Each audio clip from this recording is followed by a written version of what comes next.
Bismillahirrahmanirrahim. Assalamualaikum warahmatullahi wabarakatuh. Alhamdulillahilladzi nahmaduhu wa nasta'inuhu wa nastaghfiruh wa na'udzu billahi min syururi anfusina wa min sayyiati a'malina. May yahdihillahu fala mudhillalah wa may yudlil fala hadiyalah. Asyhadu an la ilaha illallah wahdahu la syarikalah wa asyhadu anna Muhammadan abduhu wa rasuluh. Allahumma salli wa sallim ala sayyidina wa maulana Muhammadin wa ala alihi wa sahbihi ajmain, amma ba'd. Para pendengar, para penonton, para pendengar, para pencinta ilmu yang dirahmati Allah Subhanahu wa Ta'ala. Pertama-tama marilah kita panjatkan puja dan puji syukur kehadirat Allah Subhanahu wa Ta'ala atas segala rahmat, karunia, dan nikmat yang dianugerahkannya kepada kita sekalian, sehingga sampai pada hari ini kita dalam keadaan sehat walafiat.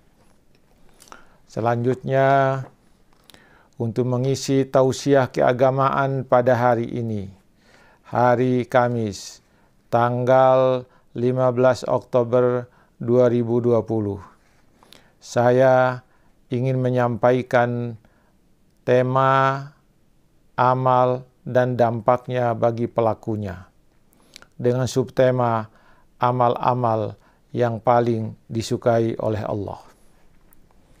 Dalam uraian yang kemarin saya sudah menjelaskan dua amal yang disukai oleh Allah Subhanahu wa Ta'ala.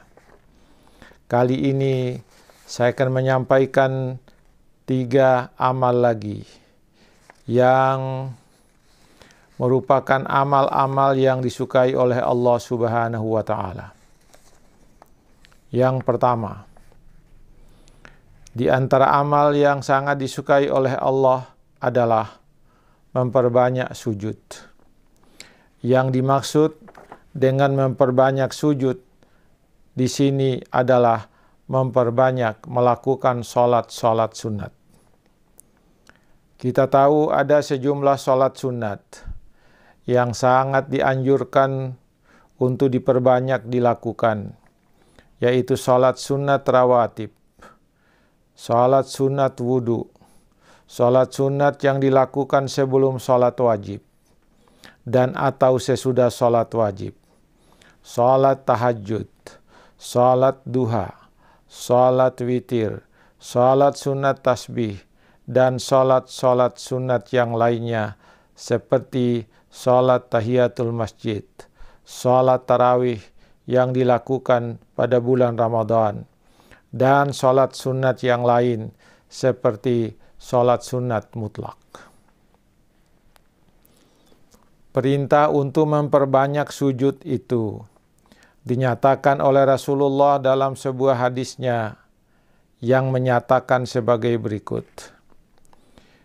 Ma'dan bin Abi Talhata al-Ya'mari qala laqaitu Thawbana maula Rasulillahi sallallahu alaihi wasallam fakultu akhbirni bi amalin a'maluhu yudkhiluni Allahu bihil jannah aw qala qultu bi ahabbil a'mali ila Allahi fasakata summa sa'altuhu fasakata summa sa'altuhu ats-tsalisa faqala sa'altu an zalika Rasulullah sallallahu alaihi wasallam faqala alaika bikasratis sujudi. Alaika bikasratis sujudi lillahi. Fa innaka la tasjudu lillahi sajdatan illa rafa'akallahu biha darajatan wa hatta anka biha khati'atan. Kala Ma'dan summa laqaitu Abad Darda fasa'altuhu faqala li misla ma qala li Sauban. Ma'dan bin Abi Talhah Al-Ya'mari berkata, aku bertemu dengan Sauban, pembantu Rasulullah sallallahu alaihi wasallam. Aku lalu berkata, sampaikan kepadaku tentang amal yang harus aku amalkan, yang menyebabkan aku dimasukkan Allah ke dalam surga. Atau ia berkata, saya bertanya tentang amal yang paling disukai oleh Allah. Ia lalu diam. Kemudian aku bertanya lagi, lalu dia diam. Lalu bertanya lagi kepadanya ketiga kalinya. Lalu ia berkata, sesungguhnya aku telah menanyakan hal itu kepada Rasulullah. Rasulullah lalu menjawab, hendaknya engkau memperbanyak bersujud kepada Allah. Karena sesungguhnya apabila engkau bersujud kepadanya satu kali, maka Allah akan mengangkat derajatmu satu tingkat naik dan menghapuskan darimu satu dosa. Ma'dan berkata, kemudian aku bertemu dengan Abu Ad-Darda, lalu aku tanyakan kepadanya tentang hal itu. Lalu ia menjawab, seperti apa yang telah dikatakan Sauban kepadaku. Hadis riwayat Al-Bukhari. Itulah yang pertama, yaitu memperbanyak sujud, memperbanyak melaksanakan sholat sunat. Yang kedua, amal yang lain lagi yang paling utama dan paling baik di sisi Allah adalah zikrullah. Zikrullah adalah mengingat Allah dan menyebut nama-namanya. Zikir itu adalah amal yang paling mudah dilakukan. Zikrullah dapat dilakukan di mana saja dan kapan saja. Zikrullah yang paling utama adalah zikir yang dilakukan sesudah salat fardu. Setiap kali Anda menyebut nama Allah di mana saja dan kapan saja, maka Anda sudah berzikir. Seperti ketika hendak tidur, ketika bangun dari tidur, ketika hendak makan, ketika hendak minum, ketika hendak keluar dari rumah, ketika naik kendaraan, ketika berada di atas kendaraan, dan di mana saja berada. Bahkan ketika Anda hendak memasuki kamar kecil atau WC. Semua itu merupakan bahagian dari zikrullah. Keutamaan zikir itu telah digambarkan oleh Rasulullah sallallahu alaihi wasallam di dalam sebuah hadisnya, yaitu dari Abi Darda radhiyallahu anhu. Dia berkata, Rasulullah sallallahu alaihi wasallam telah bersabda, maukah kalian kuberitahukan kepada kalian tentang amal yang paling baik, yang paling besar, yang engkau miliki, yang paling tinggi dari semua derajat kalian. Lebih baik, lebih hebat daripada kalian membelanjakan emas dan uang. Dan lebih baik bagi kalian daripada memerangi musuh kalian atau jihad. Mereka berkata, ya Rasulullah, berkata, zikrullah. Zikrullah adalah kata kunci. Zikrullah adalah amal yang kecil tetapi mudah dilakukan. Kemudian pahalanya sangat besar di sisi Allah Subhanahu wa ta'ala.